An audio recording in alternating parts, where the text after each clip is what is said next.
Oh, hello. Yeah, there's water in there.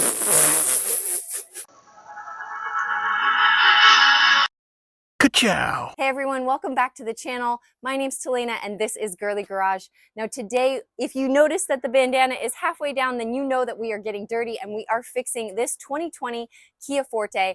Now our customer was quoted $500 just for the part. Now she had a tiny little fender bender with a headlight here. So you can actually see we are going to be replacing this entire housing, but we wanted to make sure that we can save her the most money. Now we are going to do this in a way that is economical because I bet you Kia is charging to take the entire front bumper off. So we're going to show you how to do that without removing the whole front bumper. Let's get started. Okay, so this is our housing. There is a little bit of damage here, which means that when we line the bumper back up, we are going to want to make sure that that lines up. And then normally we have some clips that hold this in. So those are all missing, and we are going to go after this 10 millimeter right here. And then normally you have clips here on the splash shield, and we are going to just go after the 10 mil here to make some room. Oh, right there. And then hopefully the plan is to peel the bumper back, access our headlight, which is going to have a couple bolts here. We'll lift up our splash shield. We've got a bolt over here, and then there's going to be one or two down here holding it in. It's important to remember which way is right and which way is left, so you can go lefty-loosey on this bolt. Since all the plastic push buttons are already missing, the next thing we're going to remove is that 110 mil underneath the splash shield, and then we can pop the bumper loose.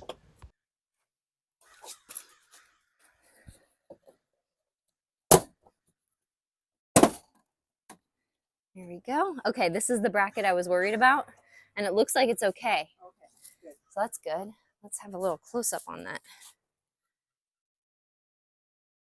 So you just pop this, because what you're undoing is these little guys. And that plastic bracket, you want to make sure that's not broken. Now, ours is a little bent, and we're going to leave it that way so that it lines back up with this when we're done. But yeah, this guy is literally just like one or two bolts, and you can replace the entire plastic bracket. Okay, now we can access most of our headlight. We are going to take some of this off, see if we can get a little bit more room.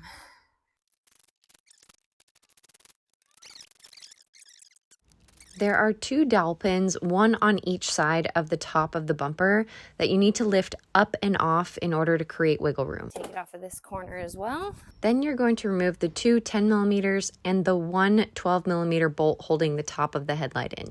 Friction and plastic. Here we go. That's it. So it's being, oh, hello. Yeah, there's water in there. We took off this connector, and then also it's sliding in and out of this guy. So it slides in and out of this.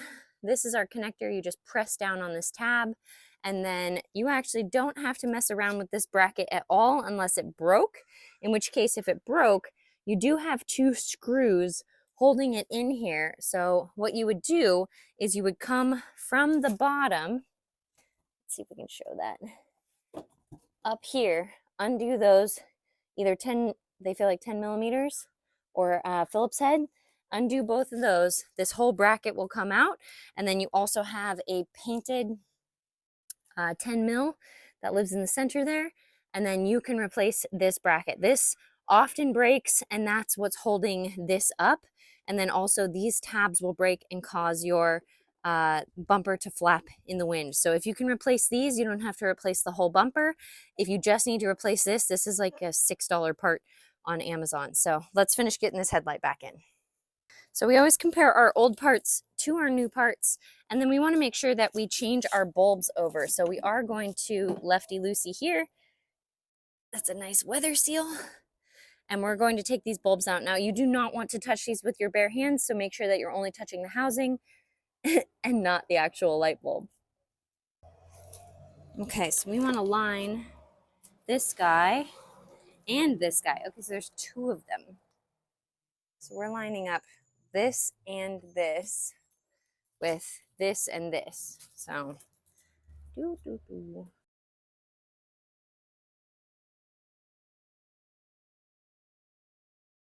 So we can actually see this guy lining up here.